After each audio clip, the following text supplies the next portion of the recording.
jog on. Where are you headed? The Lower Midlands. Oh, why? Didn't you see my note? What note? In the lab. Well, I haven't been back to the lab since I last saw you. Well, if you must know, I'm going to visit my mother, and then I'll be taking a long trip. A trip? Yes. Somewhere quite far away. When will you return? I'm not sure. But when I do, I'll be looking for a job. But you have a job. I'll be looking for a different job. You're leaving the archive? Yes, But I thought you liked the archive. I do. But it's time for me to move on.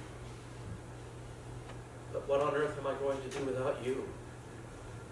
I think you'll survive without me. No, I don't think I will. Where are you headed? Nowhere. I just like trains. I do too. I like to look out the window and look at the houses that go by, wonder about the people in them. Sometimes it makes me sad. I don't know why. You must think that's silly. Not at all. Emma, is there anything I can do to induce you to stay at the archive? To stay? Yes. Well, I suppose. No. I made up my mind. There must be some reason you're leaving. I'm not at liberty to stay. Well, this is terrible news. It really was more of a one-person operation. I think you'll do just fine without me. I absolutely will not.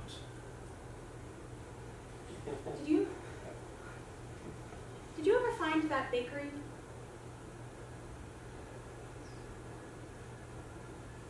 No. I guess in the end, I just wasn't in the mood for bread. I don't think I'll ever go there. Never? No. I don't think I ever will.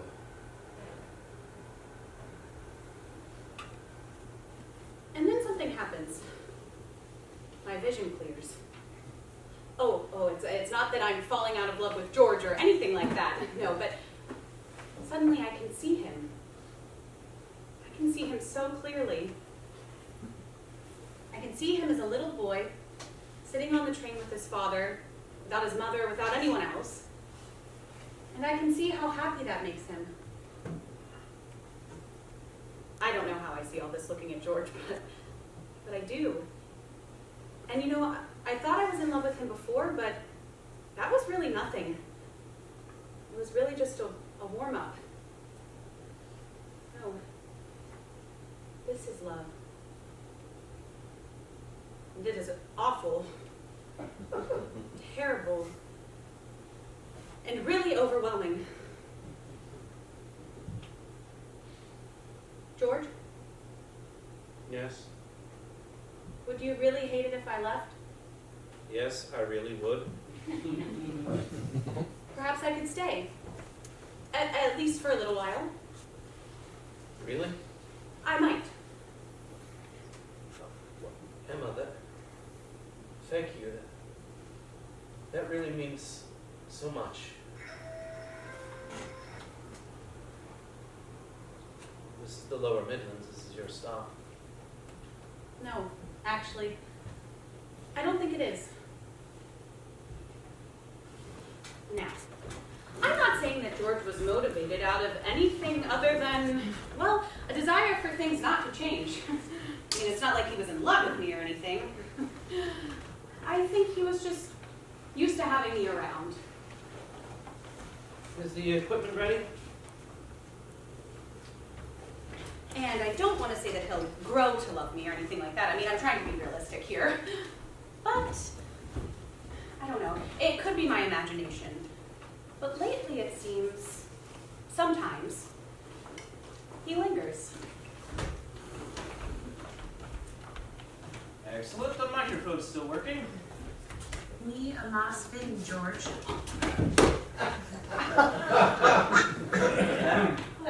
Nothing, just some gibberish. Oh look, a letter.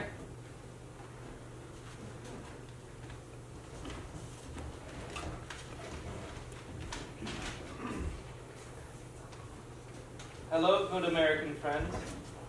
We have reached our village safely. Alta was very worried about her garden, but everything seems a-okay. Even the tomatoes. Alta is very fond of her tomatoes. Reston is weak, getting weaker, but better for him to die at home than in a scary white place that smells like steel. Doctor here say time is soon for Reston. But do not be sad, friends. We have lived long life full of change and wonder. We are two old people who have been sane for a very long time. Started to think maybe we could only ever be sane. We are sad just a little. World change and somehow we not change. And then we think, maybe we're too old for change. But then, friends, most amazing thing happened. We are on plane on way home.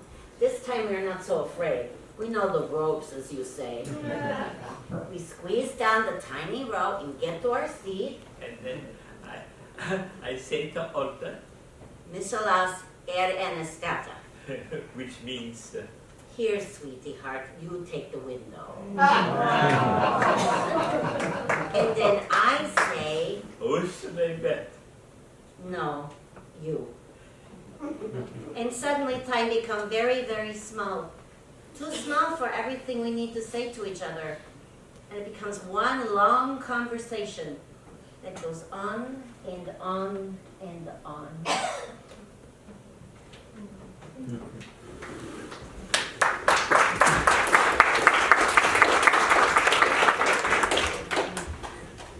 And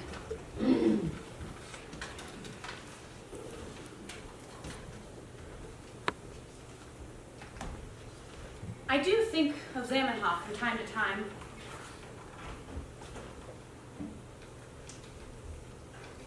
In fact, I dream of him once more.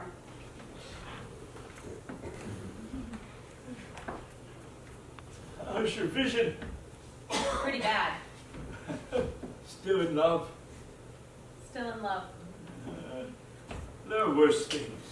Can I ask you something? Of course. In the end, when they persecuted anyone who spoke Esperanto, when they singled out your children for what you've done, did you in the end ever wish that you'd given up on your dream of a universal tongue and remained an ophthalmologist? No. Because what is language, my dear, if not an act of faith?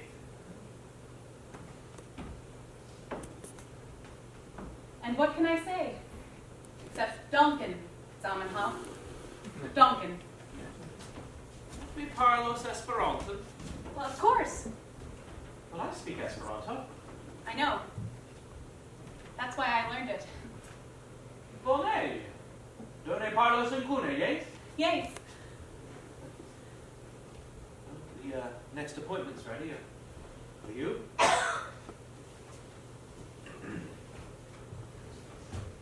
Welcome to the Language Archive. How was your flight?